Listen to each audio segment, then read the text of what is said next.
وَلَقَدْ يَسَّرْنَا الْقُرْآنَ لِلذِّكْرِ فَهَلْ مِن مُّدَّكِرٍ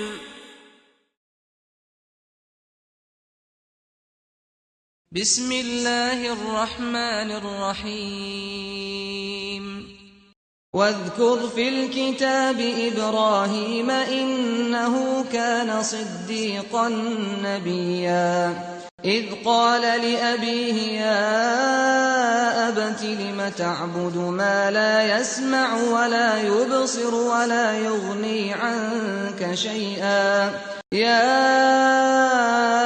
ابت قد جاءني من العلم ما لم يأتك فاتبعني أهدك صراطا سويا يا أبت لا تعبد الشيطان إن الشيطان كان للرحمن عصيا يا أبت إني أخاف أن يمسك عذاب من الرحمن فتكون للشيطان وليا قال أراغب أنت عن آلهتي يا إبراهيم لئن لم تنته لأرجمنك واهجرني مليا قال سلام عليك سأستغفر لك ربي إنه كان بي حفيا وأعتزلكم وما تدعون من دون الله وأدعو ربي عسى ألا أكون بدعاء ربي شقيا فلما اعتزلهم وما يعبدون من دون الله وهبنا له إسحاق ويعقوب وكلا جعلنا نبيا ووهبنا لهم من رحمتنا وجعلنا لهم لسان صدق عليا اور کتاب میں حضرت ابراہیم کا ذکر کیجئے، وہ تو سچے نبی تھے۔ جب انہوں نے اپنے باپ سے کہا، اے میرے ابا جان، آپ اس چیز کی کیوں عبادت کرتے ہیں جو کہ نہ سنتی ہے، نہ دیکھتی ہے اور نہ آپ کے کسی کام آتی ہے؟ گزشتہ آیات میں حضرت عیسیٰ کی حقیقت بتا کر یہود و نصارہ کو نصیحت کی گئی تھی۔ اب حضرت ابراہیم کے قصے سے مشرکین مکہ کو نصیحت کی جا رہی ہے، کیونکہ مشرکین مکہ حضرت ابراہیم کو اپنا جد امجد تسلیم کرتے تھے، انہی کے بنائے ہوئے گھر کا طواف کرتے تھے اور اس بات کا دعویٰ کرتے تھے کہ ہم حضرت ابراہیم کے دین پر ہیں۔ حضرت ابراہیم نے اپنے باپ سے کہا، اے ابا جان، آپ ایسی چیز کی کیوں عبادت کرتے ہیں جو نہ تو سنتی ہے، نہ دیکھتی ہے اور نہ ہی آپ کو نفع نقصان پہنچا سکتی ہے؟ اے ابا جان، میرے پاس ایک ایسا علم آیا ہے جو کہ آپ کے پاس نہیں آیا، آپ میری پیروی کیجئے، میں آپ کو سیدھا راستہ بتاؤں گا۔ اے میرے باپ، آپ شیطان کی پیروی نہ کیجئے، کیونکہ شیطان تو رحمان کا نافرمان ہے، کیونکہ جب انسان شرک کرتا ہے تو اصل میں تو وہ شیطان کی پیروی کر رہا ہوتا ہے۔ اور آپ کو اس بات کا علم ہے کہ حضرت ابراہیم کے باپ آزر جو تھے یہ اپنی قوم کے وزیر اوقاف تھے اور اسی کی نگرانی میں تمام بت بنتے تھے اور تمام بتوں کی پوجا بھی ہوتی تھی۔ اے میرے باپ، آپ شیطان کی پیروی نہ کیجیے، کیونکہ شیطان تو رحمان کا نافرمان ہے۔ اے میرے ابا جان، مجھے ڈر آتا ہے کہ کہیں آپ کو رحمان کی طرف سے عذاب نہ آ پہنچے اور آپ شیطان کے ساتھی نہ بن جائیں۔ اندازہ کیجئے کہ حضرت ابراہیم اپنے باپ کو کتنے اچھے انداز میں ادب و احترام کے تقاضے ملحوظ رکھتے ہوئے دین کی دعوت دے رہے ہیں۔ جب ان کے باپ نے یہ باتیں سنی تو کہنے لگے، کیا اے ابراہیم، تو میرے معبودوں سے منہ موڑتا ہے؟ اگر تو ایسی باتیں کرنے سے باز نہ آیا تو میں تجھے سنسار کر دوں گا اور تو ہمیشہ کے لیے یہاں سے چلا جا۔ ملیہ کا ایک معنی تو یہی ہے کہ हमेशा के लिए चला जा। मलिया का दूसरा माना ये है कि तू सही सालिम यहाँ से गायब हो जाओ, कहीं मेरे से हाथ पांव ना तोड़वा लेना। हजरत इब्राहिम अपने बाप को इंतहाई एहतराम के साथ तौहीद की दावत दे रहे हैं, जबकि मुशरिक बाप इंतहाई दुरुस्ती के साथ अपने बेटे को रजम करने की धमकी दे रहा है। हकीकत में इस्लाम ही हमें तमाम अच्छे अखलाक बताता है। इसके अलावा इन आयात से हमें ये भी पता चलता है कि अगर वालिदैन बुरे रास्ते पर हों तो औलाद को उन्हें दीन की दावत देनी चाहिए, लेकिन उनके अदबो एहतराम के तकाजों को मलहूज रखते हुए उनको सामने रख के उन्हें दीन की दावत जरूर दीजिए। कहा, क्या तू मेरे खुदाओं से मुंह मोड़ता है? अगर तू बाज ना आया तो मैं तुझे संसार कर दूंगा और मुझे हमेशा के लिए दूर चले जाओ, दफा हो जाओ। कहा, तुझ पर सलामती हो, मैं अनकरीब आपके लिए अपने रब से इस्तिगफार करूंगा। मेरा रब तो मेरे साथ बड़ी शफकत करने वाला है और मैं तुमसे अलहदा होता हूँ और जिनको तुम अल्लाह के सिवा पुकारते हो और मैं अपने रब अकेले को ही पुकारता हूँ। मुझे उम्मीद है कि मैं अपने रब को पुकार कर कभी बदबख्त नहीं रहूंगा। लिहाजा हजरत इब्राहिम ने बाप का घर छोड़ दिया। ये पहली आजमाइश थी जो हजरत इब्राहिम को तौहीद के रास्ते में आई। और जब हजरत इब्राहिम ने उनको छोड़ दिया और जिसकी वो अल्लाह के सिवा इबादत करते थे, हमने हजरत इब्राहिम को इसहाक और याकूब अता कर किए और हमने इनको नबी बनाया। हमने इन सब को अपनी रहमत से नवाजा और जिक्र खैर से उनको सरबुलंद किया। और किताब में हजरत मूसा का जिक्र कीजिए, वो अल्लाह के बरगुजीदा और एक रसूल और नबी थे। उलमा ने रसूल और नबी में ये फर्क बताया है कि आने वाले रसूल की बशारत पहले से दे दी जाती है, जबकि नबी के लिए ये जरूरी नहीं होता। इसके अलावा रसूल पर अल्लाह की किताब या सहीफे नाजिल होते हैं और वो अपनी अलहदा उम्मत तश्कील देता है, जबकि नबी अपने से पहली किताब ही की पैरवी कर रहा होता है। इसके अलावा रसूलों की जान की हिफाजत की जिम्मेदारी बराह रास्त अल्लाह ताला ले लेते हैं। खुद रसूलुल्लाह सल्लल्लाहु अलैहि वसल्लम पर 17 दफा कातलाना हमला हुआ, लेकिन अल्लाह ताला ने आपको बचा लिया, जबकि कई अंबिया को इनकी कौम ने कत्ल कर दिया। तो हजरत मूसा जो थे वो रसूल भी थे और नबी भी थे। हर रसूल नबी तो होता है, लेकिन हर नबी रसूल के रुतबे तक नहीं पहुंचता। और हमने हजरत मूसा को तूर की दाईं जानिब से पुकारा और अल्लाह ताला ने उसको सरगोशी करके अपने करीब कर लिया। हजरत मूसा जब हजरत शुएब के पास 10 साल के कयाम के बाद वापस मिस्र तशरीफ ला रहे थे, तो अल्लाह ताला ने उन्हें कोहे तूर की दाईं जानिब से नबूवत देने के लिए पुकारा। और हमने हजरत मूसा को अपनी रहमत से उनके भाई हारून को भी नबी के तौर पर अता कर दिया। और किताब में हजरत इस्माइल का जिक्र कीजिए, वो वादे के सच्चे थे और वो भी रसूल और नबी थे। हजरत इस्माइल हजरत इब्राहिम के दूसरे बेटे थे। ये कबीला बनु जुरहम में ही रहे और उन्हीं की तरह मबूस हुए। इन्होंने बैतुल्लाह की तामीर में अपने वालिद की भी मदद की और यही मक्के में रहते थे जो कुरैश थे, और मक्के में ये अरब के रहने वाले लोग इन्हीं की औलाद में से हैं। हजरत इसहाक तो हजरत इब्राहिम के साथ फलस्तीन में रहाइश पजीर थे।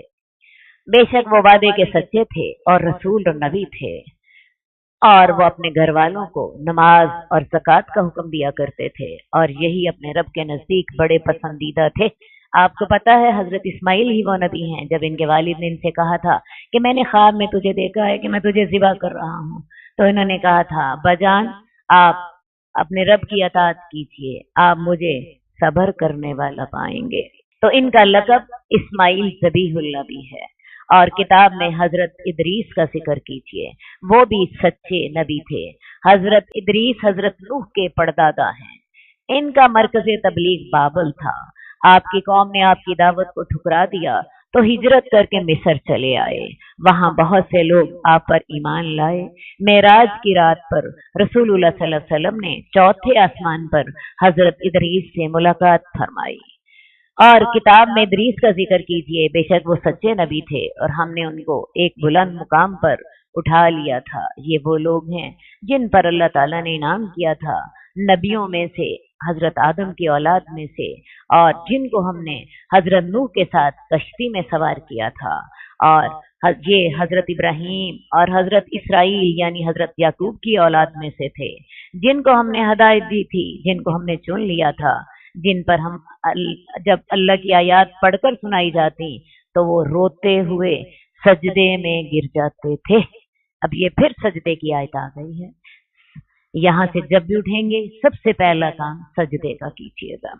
और इनके बाद, इन अंबिया के बाद, इनके नाखल्फ औलाद जो थी वो जानशीन हुई, जिन्होंने नमाज को जाया कर दिया, ख्वाहिशात की पैरवी की, तो अनकरीब ये जहन्नुम में जा गिरेंगे। ये आयत हमें बताती है कि जब इंसान अल्लाह के रास्ते से हटता है तो सबसे पहले वो नमाज को जाया कर देता है, और जब इंसान नमाज को जाया कर देता है तो फिर बाकी सारी ख्वाहिशात की पैरवी करने लगता है। नमाज ही वो मजबूत सुतून है जो इंसान का ताल्लुक अल्लाह के साथ जोड़ती है। जब तक इंसान नमाज खुशू खुजू के साथ, उसके आदाब के साथ उसकी हिफाजत करता रहता है, उसका ताल्लुक अल्लाह के साथ जुड़ा रहता है और वो दीन के साथ उसका ताल्लुक मजबूत रहता है।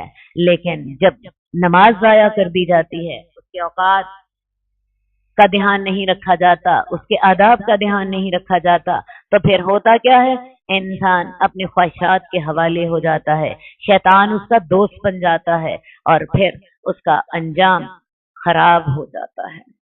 तो इसलिए नमाज को मजबूती से थाम लें।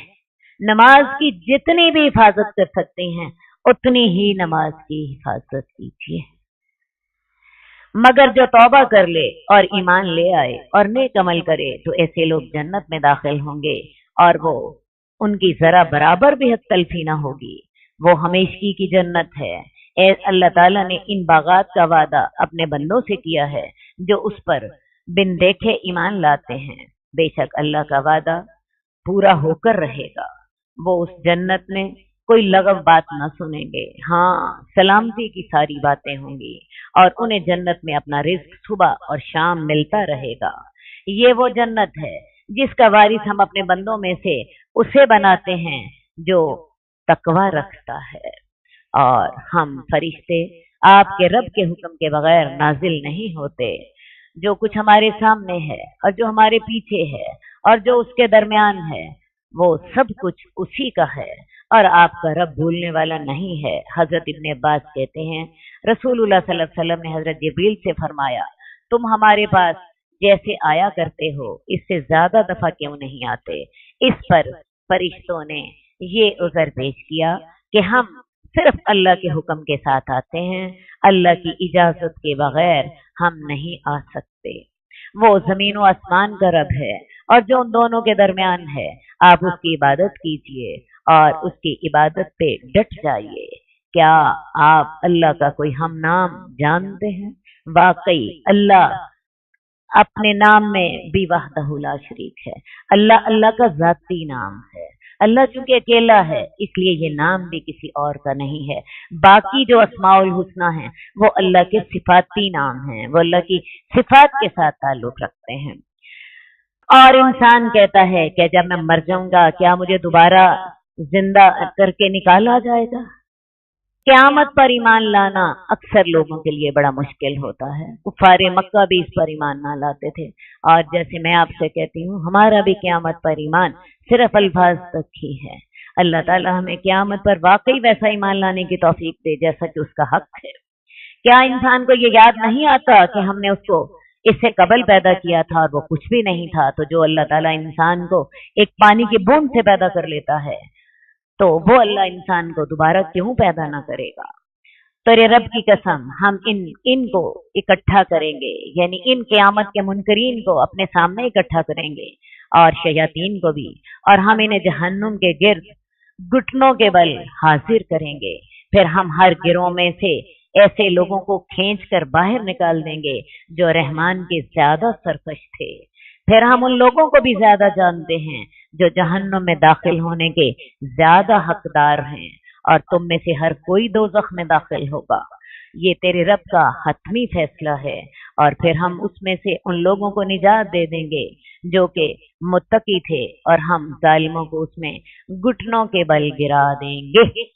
तो जो लोग क़यामत के मुनकर हैं, अल्लाह ताला उनको तंबी कर रहे हैं कि हम दोज़ख के गिर तुम सबको इकट्ठा करेंगे, और ना सिर्फ तुम्हें बल्कि तुम्हारे शयातीन को भी जो तुम्हें ऐसी पट्टियां पढ़ाते रहे। और फिर हम उनमें से ऐसे लोगों को जो अल्लाह के ज्यादा नाफरमान थे और सरकश थे, उनकी ग्रुपिंग अलहदा कर देंगे। हमें ज्यादा इल्म है कि कौन जहन्नुम में दाखिल होने का ज्यादा हकदार है, लिहाजा इन सब के लिए अल्लाह ताला अलहदा अलहदा जमात बना देंगे। और हर शख्स ने दोज़ख से होकर जाना है। ये तेरे रब का हतमी फैसला है। खा कोई नबी हो, खा कोई वली हो, हर शख्स दोज़ख के ऊपर से गुजरेगा। असल में अल्लाह ताला ने जब पुलसिरात रखना है तो दोज़ख के पुश्त पर रखना है, दोज़ख के बिल्कुल ऐन दरमियान। पुलसिरात बाल से ज्यादा बारीक, तलवार से ज्यादा तेज एक पुल होगा जिसको दोज़ख के बिल्कुल दरमियान में रखा जाएगा। जो नेक लोग होंगे वो अपने अपने अमाल के लिहाज से उससे गुजरते जाएंगे। पहला गिरोह बिजली की चमक की तरह निकल जाएगा, दूसरा हवा की तरह, तीसरा घुड़सवार की तरह, चौथा ऊंट सवार की तरह, पांचवा दौड़ने वाले इंसान की तरह, और छठा ऐसे जैसे आदमी पैदल चलता हो। और जो इसी पुलसिरात के दोनों तरफ बहुत बड़े बड़े कुंडे होंगे जो कि जालिमों को, गुनाहगारों को झपट के दोज़ख के अंदर गिरा देंगे। अल्लाह ताला हमारी पुलसिरात पर मदद फरमाना। अल्लाह रब्बुल इज्जत हमारी हशर के मैदान में मदद फरमा, हमारा हिसाब किताब आसान लेना। अल्लाह ताला हमारा हिसाब किताब आसान लेना, और अल्लाह ताला हमारी पुलसिरात पर मदद फरमा। अल्लाह रब्बुल इज्जत हमें अपनी दोज़ख की रिसवाइयों से बचा, हमें क़यामत के दिन की रिसवाइयों से बचा लेना, और खास तौर पर हमारी पुलसिरात से गुजरते हुए हमारी मदद फरमा देना। फिर हम उन लोगों को निजात दे देंगे जो डरते थे, और हम जालिमों को उसमें घुटनों के बल गिरा कर छोड़ेंगे। और जब इन जालिमों पर हमारी आयात, वाज़ेह आयात पढ़कर सुनाई जाती हैं, तो काफिर लोग मोमिनों से कहते हैं कि दोनों गिरोहों में से किसकी हालत ज्यादा बेहतर है और किसकी मजलिस ज्यादा शानदार है। इनसे जरा पूछिए, इनसे पहले हमने ऐसी कितनी कौमें हिलाक कर ली जो कि ज़ाहरी शान और शौकत में इन कुफारे मक्का से भी कहीं ज्यादा बेहतर थे। ए नबी, इनसे कहिए जो शख्स गुमराही में पड़ा हुआ है, अल्लाह ताला उसे एक मुद्दत तक डील देता चला जाता है, यहाँ तक कि जब वो देख लेते हैं जिसका उनसे वादा किया जाता है, या तो वो अजाब या कयामत, तो उन्हें जल्द पता लग जाता है कि कौन मर्तबे के हिसाब से बदतर है और किसका जत्था ज्यादा कमजोर है। आमतौर पे इंसान ये गलती खा लेता है कि जिसकी शान शौकत ज्यादा होगी, जिसके पास मालो दौलत ज्यादा होगी, तो शायद वही बेहतर होगा।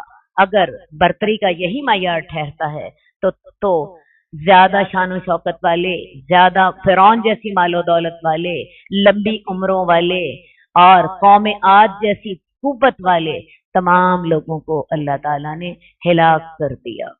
और अल्लाह ताला उन लोगों को जो सीधा रास्ता इख्तियार करते हैं हदायत में बढ़ा देता है, और बाकी रहने वाली नेकियां ही तेरे रब के पास सवाब और अंजाम के लिहाज से बेहतर हैं। क्या तुमने उस शख्स को देखा जिसने हमारी आयात से का कुफर किया और वो कहता है मुझे माल और औलाद जरूर दिया जाएगा? क्या उसने गैब को झांक कर देख लिया या उसने रहमान से कोई वादा ले लिया है? हजरत खब्बाब बिन अरत कहते हैं, मैं मक्का में लोहारी का पेशा करता था। मैंने आस बिन वाइल सहमी के लिए एक तलवार बनाई। मैं उसकी मजदूरी मांगने के लिए आस के पास गया तो वो कहने लगा, मैं उस वक्त तक तुम्हें मजदूरी नहीं दूंगा जब तक कि तू मोहम्मद के दीन से फिरना चाहे। हजरत खब्बाब कहने लगे, अगर तू मर जाए, मर के दोबारा भी जिंदा हो जाए, मैं तब भी मोहम्मद के दीन से नहीं फिरूंगा। आस बिन वाइल कहने लगा, अच्छा जब मैं मर जाऊंगा, मरने के बाद मैं दोबारा जिंदा हूंगा, उस वक्त अल्लाह मुझे माल दौलत देगा, मैं उस वक्त तेरे पैसे भी फिर मैं उस वक्त ही दूंगा। उस पर यह आयत नाजिल हुई क्या उसमें गैब पर जान के देख लिया है कि मैं उसे मालो दौलत जरूर दूंगा, या उसने रहमान से कोई वादा ले लिया है? हरगिज़ नहीं। हम लिख लेंगे जो वो बक रहा है और हम उसके लिए अजाब बढ़ा देंगे, और जिस माल की ये बात करता है उसके तो हम ही वारिस होंगे, और वो तो हमारे पास अकेला आएगा। हकीकत में हर शय का वारिस अल्लाह होता है। अल्लाह चाहते हैं तो किसी की विरासत को कोई फायदा उठा सकता है, और अगर अल्लाह नहीं चाहते होते तो कारून का खजाना भी इंसान से, उनके हाथ से निकल जाता है। और उन्होंने अल्लाह के सिवा माबूद बना लिए ताकि वो उनके मददगार बन जाएं। हरगिज नहीं, वो माबूद इनकी इबादत का क़यामत वाले दिन न सिर्फ इनकार कर देंगे बल्कि वो इनके मुखालिफ बन जाएंगे। क्या तुमने नहीं देखा, हमने काफरों पर शैतान छोड़ रखे हैं जो उन्हें इस तरह की बातें करने पर उकसाते रहते हैं। आप इन पे जल्दी न कीजिए, हम इनकी गिनती पूरी कर रहे हैं। जिस दिन हम मुत्तकीन को रहमान की तरफ एक वफ़द की सूरत में ले जाएंगे, वफ़द से मुराद ये है ऐसी शान और शौकत के साथ जैसे रऊसा का वफ़द बादशाहों की मुलाकात को जाता है, ऐसे ही मुत्तकीन अल्लाह के यहाँ बड़ी इज्जत और शान के साथ अल्लाह के हजूर पहुंचेंगे, और हम मुजरमों को प्यास से जहन्नुम की तरफ हांकेंगे। उस दिन कोई किसी की सिफारिश न कर सकेगा।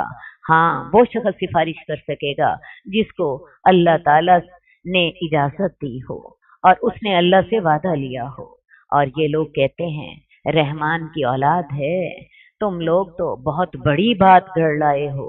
ये इतनी बड़ी बात है कि आसमान फट पड़े, जमीन शक हो जाए और पहाड़ धड़ाम से गिर पड़े इस बात पर कि उन्होंने रहमान के लिए औलाद का दावा किया। ये बहतान इतना सख्त है और ये गुस्ताखी इतनी शदीद है कि जमीन फट जाए, पहाड़ गिर जाए, आसमान जो है वो इनके ऊपर आ पड़े।